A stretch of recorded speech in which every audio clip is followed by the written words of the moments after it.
Hello, this is Greg Ayler with Texas Hills Realty, LLC, bringing you Realty Talk, where we discuss topics related to real estate in Fredericksburg, Gillespie County, and the central Texas Hill Country. We're located at 502 East Main in Fredericksburg. That's the northeast corner of Main and Elk, right behind the old 1931 red and black Ford truck with the chickens on back. We have four amazing agents, including Malin Williams, Phil Fry, Andrew Harvey, Joe Kostelski, and me again, Greg Ayler. We welcome your real estate questions, and we do our best to answer them for you, either privately when you call us or on the air. You can call us direct at 830-997-6123 or email us at info@txhillsrealty.com. As we've been saying the last several weeks, we're having a busy spring selling season. Inventory is still low, and when I checked yesterday, there were 87 active residential listings in Fredericksburg. Gosh, typically we might expect to carry 115 or 120, but it is higher than it has been. It's been as high as, as low as 79, 80 listings. Our average price these days is about $592,000 or $269 a square foot. That's pretty high. That said, buyers are still looking for reasonable deals. So we're not in the anything goes type category that some markets bubble into. The numbers here are according to the Central Hill Country Board of Realtors for active residential listings in Fredericksburg as of April 26, 2017. And standing in with me today is Jared Klimpel. He's with our local real estate group. Jared, thank you for being here today. Thank you, Mr. Ayler. I'm happy to be here as always. I have been noticing that we've been very busy these last couple of months with all of the new properties that we've been getting in, and I've been happy to help with all of the tech stuff related to that. So I'm just really happy to be with you all today. Let's hope for a good radio. Today, Jared and I wanted to discuss another integral part of our local real estate affairs, this one involving more of our rural property. Now, last week, we discussed the Underground Water District with Paul Tiber, head of the Underground Water District for this area. And this week, we have as our guest Mr. Dwayne Bowes, who is with the Gillespie County and their on-site sanitation and also the floodplain department. We may refer to it in this conversation today as the sanitation department and the floodplain department. I hope that's okay. Dwayne, thank you for being here today. Would you take a moment and introduce yourself to our listeners? Thank you, Greg. I appreciate being on the show today. As far as working for Gillespie County, I'm known as the designated representative for the county as far as on-site sewage facilities go. Designated representative, what I do is I do the inspections of the on-site wastewater systems, or more commonly known as septic systems. I do the review, look at the planning material, basically make sure that the right system's going in on the tract of land with the soil conditions that are there for the wastewater system. I also do the floodplain management, the floodplain administrator for Gillespie County, and what I do there is make sure also that any of the structures or development that are in the 100-year floodplain are built within compliance. I started with Gillespie County in 1990, so I guess if my math's correct, that's somewhere around 26, 27 years that I've been doing floodplain management and on-site wastewater for the county. I've got one other young lady that works with me on the staff up there. She helps the realtors get their records, homeowners get records. We keep track of all the aerobic systems. We currently have about 7,000 or a little over 7,000 on-site systems on file there. So we're kept pretty busy with that. We also have jurisdiction in all areas of Gillespie County as far as where our area of jurisdiction is. We don't have the city of Fredericksburg, Greg. The city of Fredericksburg has their own floodplain department and, of course, the municipal sewer systems. But in Gillespie County, we have jurisdiction in all areas there. I'm located in the Gillespie County Courthouse for those who may want to visit with me at some time.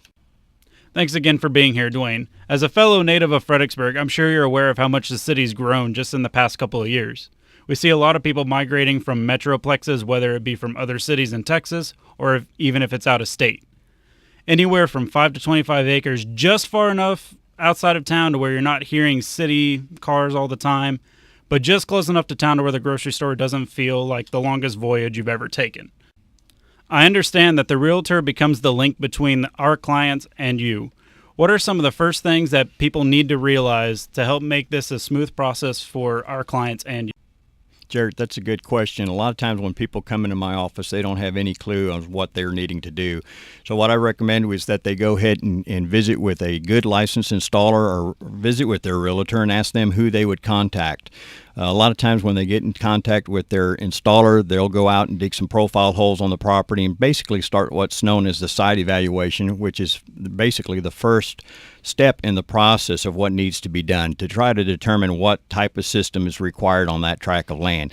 So you get an installer out there, he'll get his backhoe, dig a couple of test holes, and what they'll do is they'll look for the type of soil conditions that you have, whether there's rock, groundwater, percent sand, silt, and clay in the soil, and try to determine what soil conditions you have on that site.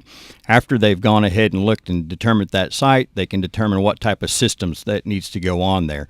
So we hear a lot about aerobic type systems, and we put those in where there's not very good soil conditions, a lot of rockiness, or maybe some groundwater issues that need to be taken care of. So those aerobic systems are needed there. But basically the installer would be the first step to get you in touch with that site evaluator or a sanitarian engineer that would design a alternative system. Most of the time I hear that there's no septic system put in place. What are some of the steps involved in obtaining a permit, such as cost, time, or any other factors that may contribute to that?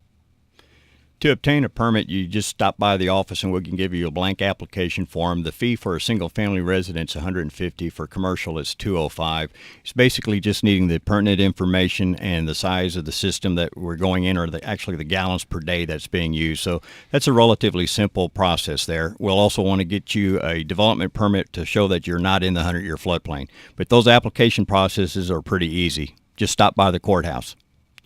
So what if there is a septic system in place already? How do we know if it's a good functional system that meets permit requirements? Yeah, that's another good question there. Sometimes that's difficult to determine because those systems are all buried and covered up and we don't know what's there. So in some cases, they need to be excavated to determine if they've got a good solid tank there. Metal tanks are an example that would be something that's illegal. You can't have a metal tank in place, or it can't be running on top of the ground. A lot of people hear, well, that system's grandfathered because it was 100 years old. Well, if it's running off into the Pedernales River with a straight pipe and sewage is dropping down on the inner tubers, that's not really a grandfathered system. So, a lot of people understand that when they look at it like that. Yeah, it's been that way for 100 years, but that doesn't make it right. It's a health hazard and a public nuisance. So, it's really hard to determine what's there, but if it's not creating a health hazard or public nuisance, we consider it a non-permitted system and not in violation. It's good to go. So with as much as Fredericksburg has expanded over the past few years, are you seeing a lot more activity in rural areas? Yeah, we've always seen some continued growth. We've probably since 1980, we've have 7,000 systems that, or a little over 7,000 systems that have been permitted. In 2005, I believe we did 202 systems. In 2016, we did 217 permits. A lot of those would be multiple residential systems, so there's a lot more than just 200 homes that we're talking about. So yeah, we have seen a lot of significant growth, and it's been busy for us. Dwayne, you mentioned the existing septics out there. That's one of the most nagging questions I have when I'm selling a piece of real estate out in the rural areas. Is that existing system there in good shape? And is it sufficient? That's always difficult for us to try to figure out also, Greg, because we don't know what's there. As I mentioned earlier, it's buried and covered up. So a lot of times, if it's not creating a health hazard or public nuisance and the structure hasn't been altered or changed, then we're able to go ahead and use that system without the permit. But a lot of times people have altered their structure. They've done some additions. They've made changes to it, additional square footage. Those are all things that could come into play that make that system lose its grandfathered status. And again, I hate using that word grandfather because that gives some people the idea that you can just do. So Dwayne, what is the availability of local contractors authorized to install, pump, or repair septic systems? We've got a lot of good contractors here in Gillespie County. We're really very fortunate in that sense of it. We've probably got about 10 local Gillespie County installers that install wastewater systems, and then about 5 that come from outside of the county that operate here. So we probably have a total around 15 installers that are operating out of Gillespie County doing installations. And Dwayne, you mentioned different type of septics, leach field versus aerobic versus other uses that require different specifics on sanitary sewer. Can you explain that a little bit for us? Sure. The standard septic system is what most people would love to have and desire to put on their property. Those are just a regular septic tank with a leach field that has either gravel or what is called leaching chambers. These are little plastic domes that take the place of the media or gravel in your drain field. And those are systems that can be installed in suitable soils. And if you don't have those suitable soils, as I mentioned earlier, when you do this, and they're required to be designed by a registered sanitarian or a professional engineer. If you have really bad soils or a lot of rock, other type of system that's installed are the aerobic systems that we had talked about a little bit earlier, and those are designed by a registered sanitarian and engineer also. Each one of these progressively costs a little bit more, and so the cost will go up with that. But if you contact your installer, he'll be able to help you out with that process. Dwayne, I know that when there's a new subdivision that comes into play, somebody wants to develop it, you have to do some interfacing with the Gillespie County Commissioner's Court, don't you? Yeah, I have to do some. Right now, the Gillespie County's hired a individual to help with that a little bit more. They are in charge of the subdivision rules. His name's Wayne Wells, and you can contact him through the county judge's office. The on-site wastewater still plays a small role in there. We make sure that we meet the Chapter 285.4 of our on-site sewage facility rules, where they bring us in planning material, topographic map, floodplain map, and a few other items that need to be shown to us that wastewater systems are able to be installed on those tracts of land and that the lots are adequate in size for that. Dwayne, I know also that another part of your duties with Gillespie County is in the floodplain department. I understand you're the floodplain administrator. You have some official duties there, I guess, to help the public determine if an area is likely to be in a floodplain, and if so, to what degree. Please define the floodplain and explain the various levels on that to our listeners today, Dwayne. Sure, Greg. The 100-year floodplain is basically a 1% chance that in any given year you'd have that flood event happen. A lot of people think just because it's called the 100-year flood, that means that once every 100 years that flood's going to occur. And I have so many times they go, well, I'm only 50 years old and I made it this far and we've never had that flood. But you could have that occur twice in one decade where you'd have that 1% chance of flood occur. Most of Gillespie County is mapped in what's known as a Zone A. That's an area that does not have elevations included to it. It's just a shaded area on a map that's determined by scaling it from the edge of the creek bank back to the edge of that floodplain area or shaded area, and that's kind of how the 100-year floodplain is determined. It's quite difficult. There's one other area like in Stonewall or in the city of Fredericksburg where there's actual elevations. That's a Zone AE area, and those elevations are actually on the ground where a property owner would be able to hire a surveyor to go out to that tract of land and actually determine exactly where that 100-year floodplain is on that property. But why is that so important to determine where? How does that affect somebody that's purchasing a property? Sure, I don't get into the insurance side very much, but I have a lot of people that come by and say, well, my mortgage company's requiring me to have flood insurance, and I never even knew I was in the floodplain. A lot of times I always tell them, well, your mortgage company's in the driver's seat, so if they want you to have flood insurance, you're going to have to get it if you're going to get that note through them. So it's always interesting to see where we've developed a development permit where they've come in and shown that they're out of the 100-year floodplain, but yet the mortgage company may call them in. So sometimes we need to get a lot better information than what those flood maps actually show, where they'd actually have to get a floodplain engineer to go out and do a flood study for that. Okay, and this is a slightly different angle now, but I'm just kind of curious. Is there a tax that your department levies, or are you part of the Gillespie County budget, the overall budget? Sure, we don't have any taxes that we're not a taxing entity like some of the other entities are, like the Hill Country Underground Water Conservation District that you had on last week. We are basically generated from the taxes that you pay to Gillespie County. Dwayne, are there any major concerns for floodplain areas? How are they determined, or how are they reclassified? How often does that happen? Sure. You know, as a floodplain administrator, I tell a lot of people everything's in the 100-year floodplain, or not in the 100-year, everything's in the floodplain, because you can be on top of a hill and not be in the 100-year floodplain, but because somebody came in and did some unusual landscaping in the back of your house, have water run in your house, and it's not really covered under your homeowner's insurance. So I believe somewhere around 25 to 30% of the flood insurance claims that happen are to properties that are not in the 100-year floodplain. So it's always important to look at the drainage around your home and where you are in relation to the river or to the creeks, and make sure that you're out of that floodplain area. Hey, Dwayne, Our rural property buyers here often want to know where they can build outside of a floodplain area and where and what type of septic they can install and what is the best way to go about getting the answers they need. Greg, once they've determined that that house is not located in a 100-year floodplain, that on-site system is the next step. A lot of people think that in the 100-year floodplain you can't put a septic system, but that's not the case. It's still based on the soil and the site evaluation, as I'd mentioned earlier. A lot of times in the 100-year floodplain, though, when you start getting close to the riverbank or creek banks, you start running into gravel or too permeable soil, and alternative systems are required because of that. But a good installer and site evaluation will help you get going on that process also.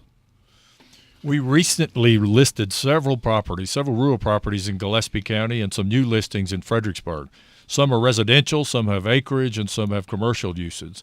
We do our best to let our clients know what the property information is accurately and where to go in order to get more details from sources such as you, Mr. Bowes, at the county for specifics relating to their particular property. Dwayne, thank you for being here today. Thank you for having me, Greg. And thanks to Jared Klimple for co-hosting on Realty Talk. Do you have anything else you think we should hear, Dwayne? What I wanted to mention also is that there's a little nice trifold bulletin that was put out from Gillespie County, the Health Department and the Board of Realtors and the Economic Development Commission. They're at a lot of the real estate offices, the Central Texas Electric, Hill Country Underground Water Conservation District, Gillespie County, and the Gillespie County Health Division. So if you could pick up those pamphlets, they have a lot of good information in there for you also. Thank you, Dwayne. Texas Hills Realty folks have been performers in Fredericksburg for almost 23 years, so we know the ropes. We know the selling and the buying process of what it takes to be successful, whether it's homes, ranches, or commercial properties, and whether they are being sold or leased. Realty Talk is brought to you by the Texas Hills Realty LLC on Saturday mornings between 9 and 10 and on Sundays. Greg Ayler, Malin Williams, Joe Kostelski, Phil Fry, and along with Andrew Harvey and Jared Klimple, appreciate your support. We've been in the real estate business in Fredericksburg for 23 years, and we're easy to find at 502 East Main. If you have any questions, give us a call at 830-997-6123 or email us at info@txhillsrealty.com. To read more about the discussion topic today or to see our listings, go to txhillsrealty.com, where we like to say we help natives sell and others become natives.